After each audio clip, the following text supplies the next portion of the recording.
미리 보는 오늘 증시입니다. 이제 국내 증시에 대한 얘기를 들어볼 텐데요. 박스권에 갇힌 증시에 좀 개인 투자자들은 아주 힘이 없는 모습입니다. 그만큼 지쳤다라는 뜻일 수 있는데요. 그동안 잠시 외도했던 외국인들은 지금 매수세를 다시 나타내고 있는데 외국인을 따라가는 것이 맞을까요? 전략 들어보겠습니다. 현대증권 원주지점의 박남열 팀장입니다. 안녕하십니까? 네, 안녕하십니까. 뉴욕 증시 하락에 국내 증시도 이거래일 연속 부진한 흐름을 보였습니다만 그렇게 큰 폭의 하락은 아니었죠? 어떻게 판단하셨습니까?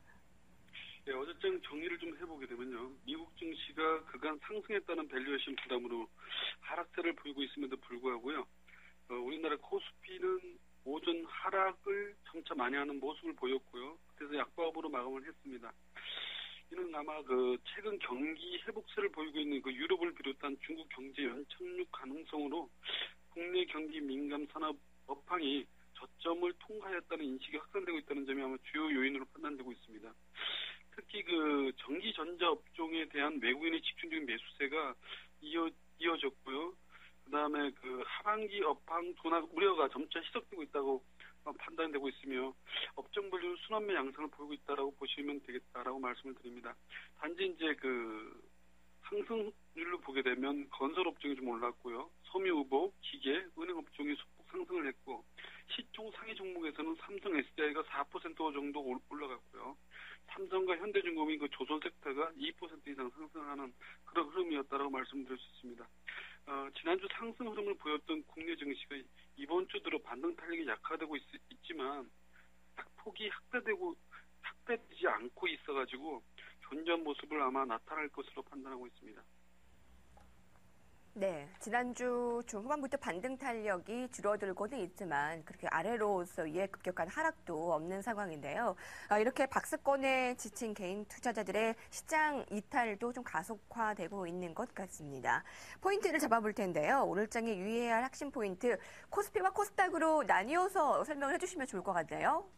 네, 이번 주에 좀 면밀히 좀 봐야 될 게 뭐냐면 미국의 양적 완화 축소 우려가 계속적으로 지금 상승의 발목을 좀 잡고 있습니다. 그래서 금주에 발표될 FOMC 의사로 공개가 22일 날 있고요. 잭슨홀 미팅이 22일에서 25일 사이에 이루어지고 있고, 중국의 HSBC PMI 제조업 지수의 발표가 22일 날 있습니다. 다시 말해서 이 기간까지는 추가 상승 여부를 판단하기 아직은 어렵다는 말씀을 좀 드리고요. 코스피 지수를 잠깐 차트를 제가 올려놨는데 이걸 보면서 제가 설명을 좀 드리겠습니다. 지금 변동성 강세를 예상하는 부분은 5일 이평선 1910포인트가 5일 이평선에 놓여 있는데요. 20일 이평선이 1905포인트에 있는데 5일선이 21선 이평선 위에 있기 때문에 양호한 조정이라고 판단이 되고 있고요.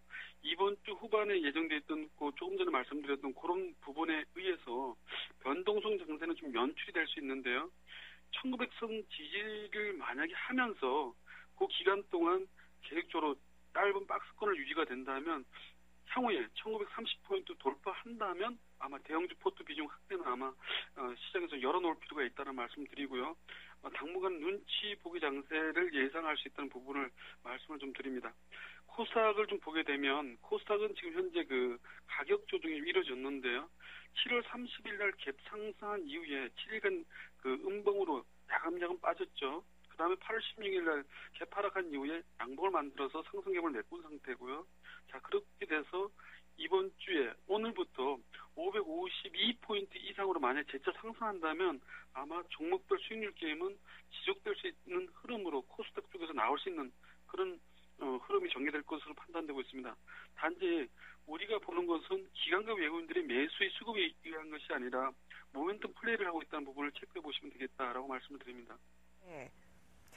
양적 완화 축소 여부 불확실성 해소가 될 때까지는 공격적인 투자는 좀 자제하자라는 것이 좀 비슷한 전략가들의 의견을 들어볼 수가 있는데요. 자, 전략을 좀 더 구체화시켜서 들어볼까요?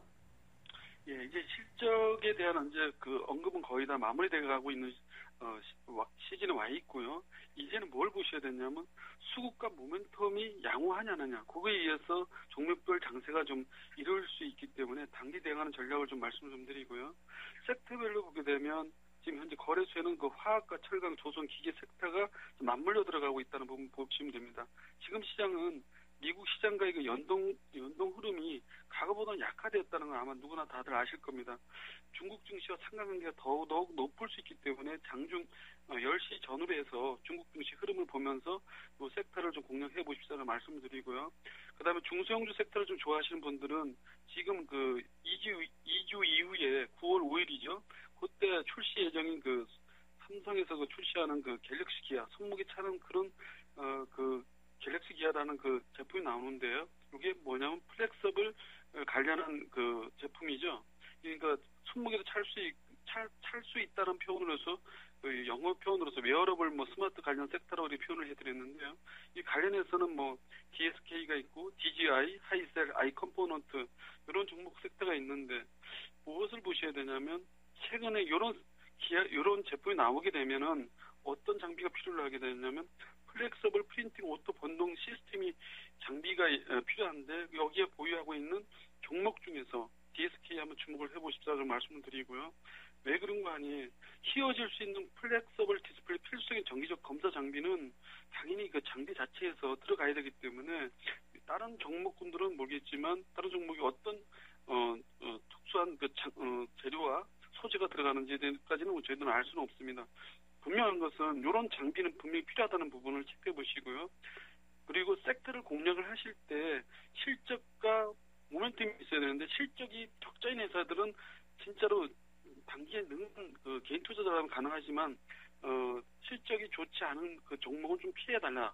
단지 실적도 있고 모멘텀이 있다면 그 종목에서 공격적으로 매매를 하시는 분들 한해서도 가능한 부분이 접근이 가능하기 때문에 이런 종목을 좀 접근해 보시라 말씀을 드리고요.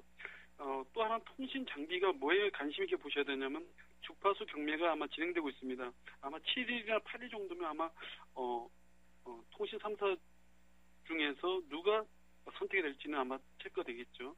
그래서 통신 장비주 섹터와 인베디드 섹터 이런 섹터 쪽으로 좀 관심 있게 보시고 최근에 또 무슨 얘기 나오냐면 3D 프린트 관련해서 정부에서 상당히 좀 모멘텀을 부과하는 그런 언급을 많이 하고 있습니다.